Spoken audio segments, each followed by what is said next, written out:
Diddy Kong, the ever-loyal sidekick of Donkey Kong, always down to adventure with his big buddy as long as excitement and bananas are involved. That's pretty much all you need to know about the famous not a chimp in all of gaming. Not to say that isn't a pretty narrow field, but I love Diddy, despite the fact that he's gradually fading away in some spaces. Once a mainstay of Mario's spin-offs, Diddy has been gradually phased out of that role for some time now, notably excluded from the latest installments of Mario Golf and Kart, and that's something of a concern considering a slot in sports games was never even Diddy's greatest purpose. There was a time when Diddy was an icon, one of the biggest stars in gaming that even gave Donkey Kong himself a run for his money. Quite possibly the blind spot of this status being the fact that it was achieved in spades, somewhat on accident. To understand the impact Diddy had on the gaming landscape and how he practically tripped into making that, perhaps on a banana peel, we have to go back as far as the inception of DK as we know him now. Nintendo asked Rareware to reinvent Donkey Kong for the Super Nintendo era. The cantankerous, once villainous gorilla was reshaped into a more approachable hero figure, and his son and de facto sidekick, Donkey Kong Jr., who played a prominent role in Donkey Kong's early history, would receive the same treatment. However, Nintendo took exception to such a drastically different design being attached to Donkey Kong Jr., and so a brand new character, Diddy Kong, was born. Donkey Kong's inseparable dynamic with Diddy Kong acted as a unique visual indicator as to how close to a game over the player was. And mixed up the gameplay in neat ways too. Diddy could jump greater distances than Donkey Kong, but wasn't strong enough to knock out heavier cremlings that his big buddy could vanquish with ease. But moreover, I don't doubt that Diddy Kong was at least slightly intended to be more marketable than Donkey Kong. DK's design by Rare has been the undisputed norm for so long, for beyond good reason, but Diddy was a good way to make the world of DK seem hip without directly implicating that identity onto a legacy character like Donkey Kong. Did this work though?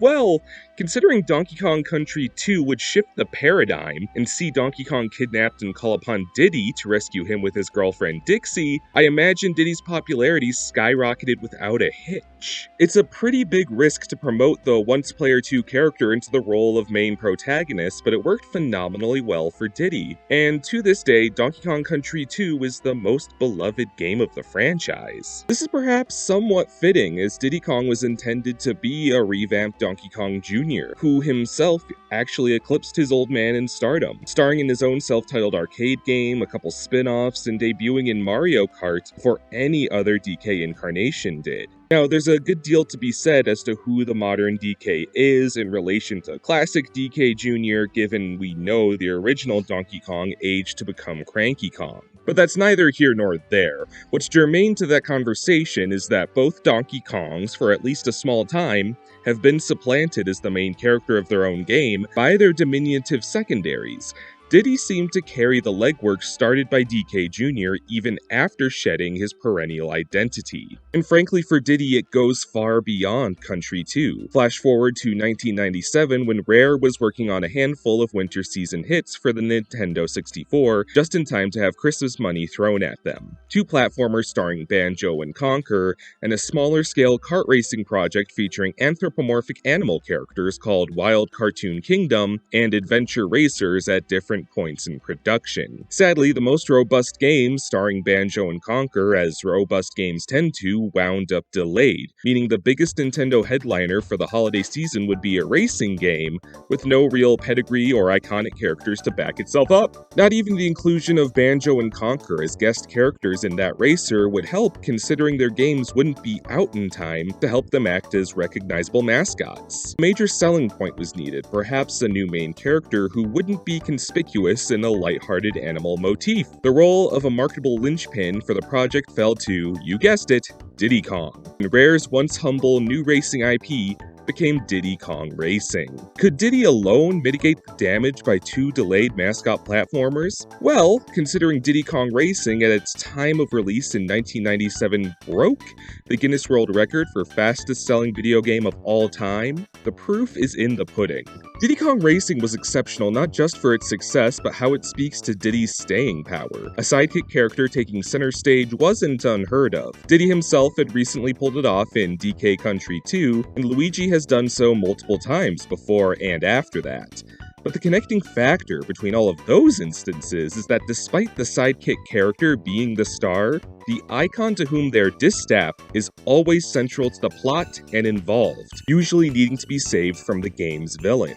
In other words, even though Mario is missing, Donkey Kong Country 2 and Luigi's Mansion are about Luigi and Diddy, they're still pretty firmly also about Mario and Donkey Kong. But this is not the case in Diddy Kong Racing, where Donkey Kong is nowhere to be found, the plot revolving around Diddy being enlisted by a friend named Timber to help save his home turf.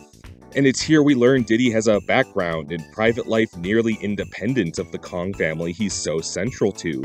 He's got this whole slew of friends he's joining on this racing adventure on this massive island with its own lore and diverse geography DK has never been seen touching, all culminating in a nemesis of Diddy's exclusive own in the form of Whizpig. Diddy Kong at this point was not just Donkey Kong's sidekick anymore, he was a full-fledged hero in his own right, a video game icon. For that matter, Diddy was not just paving the way for himself. Adjacent to Diddy Kong Racing would be Dixie Kong's starring role in Donkey Kong Country 3, and the star-studded Donkey Kong 64, which features a cast of 5 selectable Kongs, 3 of which were brand new to this game. Diddy set the precedent that even though Donkey Kong would remain the titular star and main character, the Donkey Kong franchise wasn't just about him. It was an ever-sprawling universe to the point that some of the IP's most beloved installments have utterly different main characters, something unheard of in series like Mario till some time after, and to this day is not an approach notion for arguably more prolific gaming mascots. It was Diddy setting this trend, really blazing a trail in the paradigm of marketable video game characters. So what happened? How did Diddy go from exceeding Donkey Kong with no help from his big buddy to only showing up when DK needed a tennis partner? Well, even after the rights to the Kong family fell exclusively to Nintendo after Rare was bought by Microsoft, Nintendo wanted to keep riding the wave of Diddy's stardom. Diddy Kong Pilot and Diddy Kong Racing Adventure were prototypes developed as follow-ups to Diddy Kong Racing, but both were scrapped and never saw the light of day. I'm not entirely sure why these titles fell through, other than the fact that they were just 2 of the hundreds of games we never got to see past beta. Difference being, we actually did get to see these 2. I imagine these 2 games being cut short really kneecapped Diddy's momentum. And just like how Diddy's lead role did wonders for the expanded cast of Kongs, with no new Diddy-centered games to get folks excited about the broader DK lore, we pretty gradually stopped seeing the Kong family too. It'd be some time before the more esoteric likes of Lanky and Tiny would ever be seen again, as Diddy and Dixie were used sparingly on the GameCube.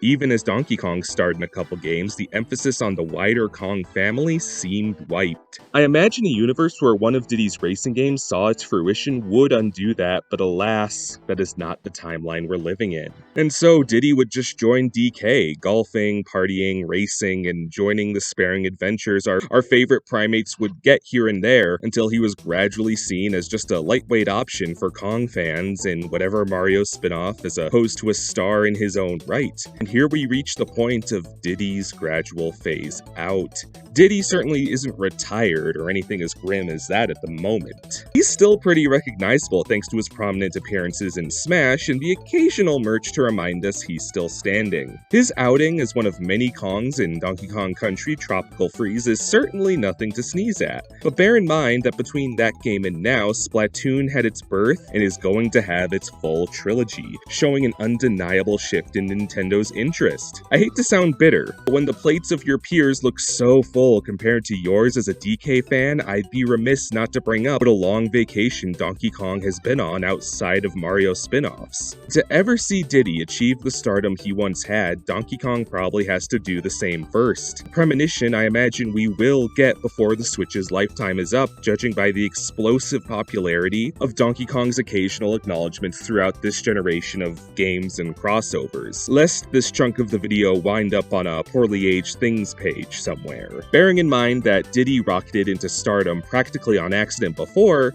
maybe it's not something that should be forced or even wished for super actively. He's a jumping bean, that Diddy, bursting back onto the scene when one least expects it. And I'm sure when the next turn comes, I will go completely bananas.